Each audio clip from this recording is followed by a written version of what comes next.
wabarakatuh.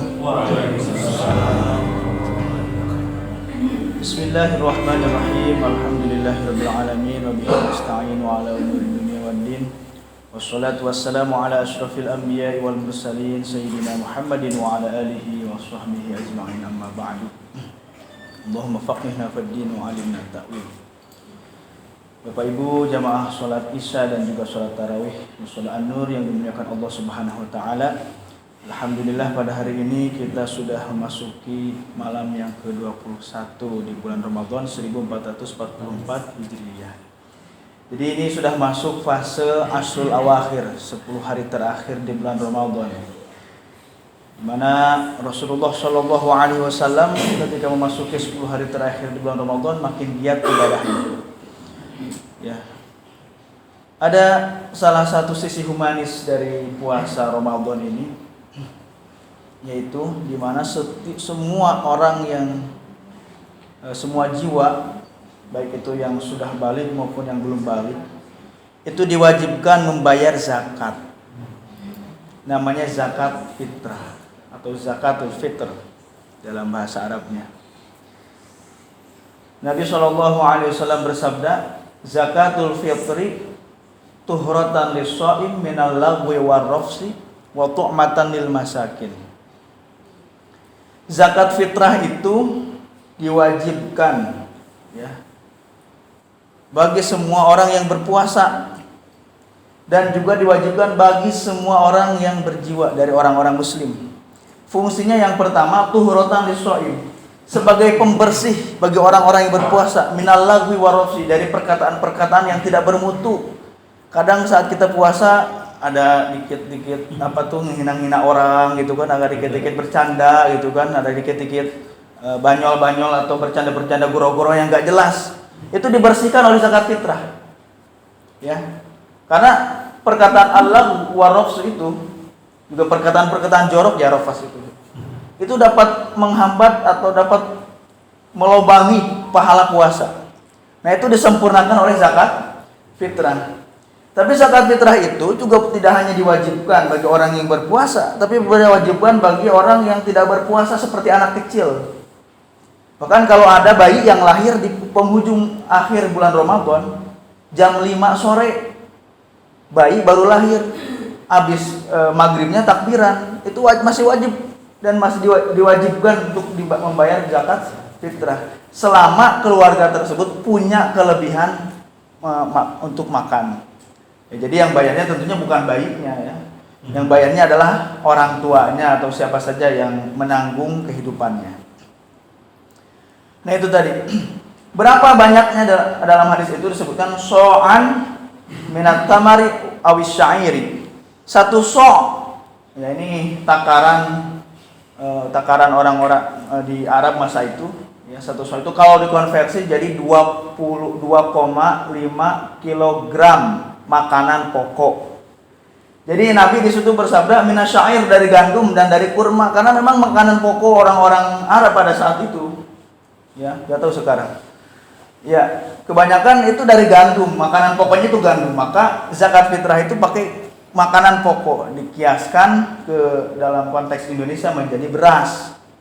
Nah, kalau kita runtut lagi, fikih Syafi'i itu mewajibkan bayar zakat fitrah pakai makanan pokok kalau kita pakai beras ya. Ya. Tidak diperbolehkan, artian tidak sah kalau bayar zakat fitrah pakai uang, itu fikih Syafi'i. Tapi fikih Hanafi membolehkan itu. Makanya Imam Abu Hanifah saat membolehkan mengeluarkan fatwa bolehnya bayar zakat fitrah dengan uang itu berpolemik, Pak. Bahkan disebut ketika beliau wafat, katanya bumi ini telah bersih dari najisnya. Yang dimaksud adalah Abu Hanifah, karena mengeluarkan fatwa bolehnya membayar zakat fitrah menggunakan uang. Gitu. Nah, di Indonesia ya masuklah kompilasi hukum, boleh pakai uang, boleh juga pakai makanan pokok. Itu kompilasi. Karena kenapa Imam Syafi'i itu dalam hal itu berpegang terhadap teks hadis tadi itu, tu'matan lil masakin, lil fuqara wal masakin, untuk jadi biar bisa dimakan oleh orang-orang fakir dan miskin. Kalau kita ngasih uang kan belum tentu jadi makanan.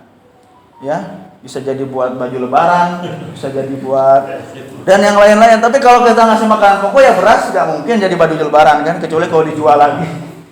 Nah itu intinya. Jadi salah satu tujuan zakat fitrah itu untuk memberikan makan orang-orang miskin. Ketika nanti datang hari raya Idul Fitri, tidak ada satu orang pun orang miskin, orang-orang Islam yang punya kekurangan dalam hartanya itu merasakan ketidakbahagiaan. Saat Idul Fitri nanti tiba, semuanya harus merasa bahagia, semuanya harus kenyang.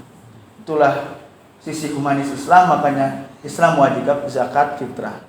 Namun di Indonesia ini juga di beberapa daerah kekeliruan juga yang terjadi. Kadang di bulan Ramadan itu ada zakat fitrah, ada zakat mal. Jadi orang-orang beranggapan kalau bayar zakat mal itu di bulan Ramadan, padahal nggak ada kaitan antara zakat mal dengan bulan Ramadan. Zakat mal itu zakat harta kekayaan kita yang kita miliki, itu nggak ada kaitannya dengan bulan Ramadan. Yang ada kaitannya dengan bulan Ramadan itu hanya zakat fitrah. Terus di luar zakat mungkin fidyah, ya. Kalau zakat mal itu hitungannya bukan di bulan Ramadan, tapi zakat mal hitungannya adalah satu haul. Satu haul itu 1 tahun. Ketika dia sudah memiliki harta yang sudah mencapai nisab, ya, ukurannya adalah 85 gram emas. Ya, gram emasnya bukan emas perhiasan, tapi emas logam mulia. Ketika harta kekayaannya sudah sampai 85 gram emas, ya mungkin sekitar 85 juta ya. Sekarang kan 1 gram emas antam itu sekitar 1 juta kurang gitu kan. Ya, lebih banyak. Ya sekitar 85 juta. Ya kalau kita sudah punya uang aset kita itu 100 juta, ya, yang itu al-milku tam, kepemilikan sendiri dalam jangka waktu setahun itu baru dikeluarkan zakatnya. Jadi tidak ada kaitannya dengan bulan puasa. Begitu ya. Mudah-mudahan kita semua selalu diberikan keberkahan oleh Allah Subhanahu wa taala untuk bisa berbagi, bukan hanya sekedar yang wajib zakat, tapi juga yang sunah-sunahnya disebut sedekah. Oleh karenanya Allah Subhanahu wa taala berfirman, karena kita puasa itu goal utama yang menjadi orang takwa. Salah satu ciri orang yang bertakwa dalam Quran surat Al-Baqarah itu, wa mimma razaqnahum yunfiqun, dan merekalah yang senantiasa memberikan infak. Situ para ulama berpendapat bahwa infak yang wajib itu adalah zakat. Ya, jadi makanya orang yang bertakwa itu yunfiqun dalam fi'il mudhari dalam bahasa Arab. Fi'il mudhari itu kata kerja yang menunjukkan sekarang dan yang akan datang. Itu dia terus-menerus bisa menyalurkan hartanya baik yang wajib berupa zakat maupun juga yang sunnah berupa sedekah. Satu lagi sisi humanis dan juga di bulan Ramadan itu adalah fidyah.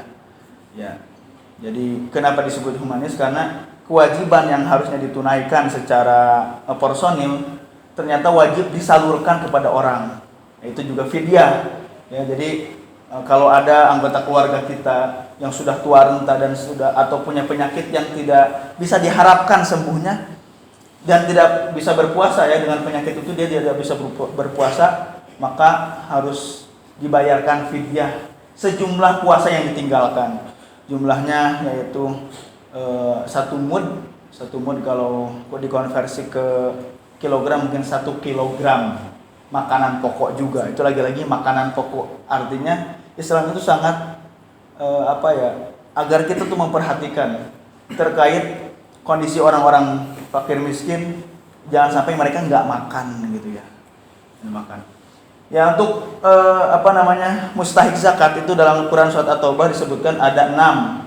Fakir miskin, ibnu sabil yang sedang perjalanan menuntut ilmu, yang sedang perjalanan berjuang, berdakwah ke pelosok negeri, kemudian fisabilillah yang sedang berjuang untuk menghidupkan agama Allah, baik dengan mengajar, baik dengan berjihad. Ya. Kemudian juga para amil zakat, kemudian orang mu'alaf. Kenapa orang mu'alaf itu berhak menerima zakat? Karena pada tradisi waktu itu ya, orang masuk Islam dikucilkan sama keluarganya sehingga kekurangan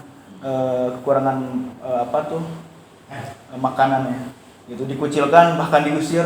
Maka Islam merangkul itu, sisi kemanusiaan Islam merangkul itu. Kemudian juga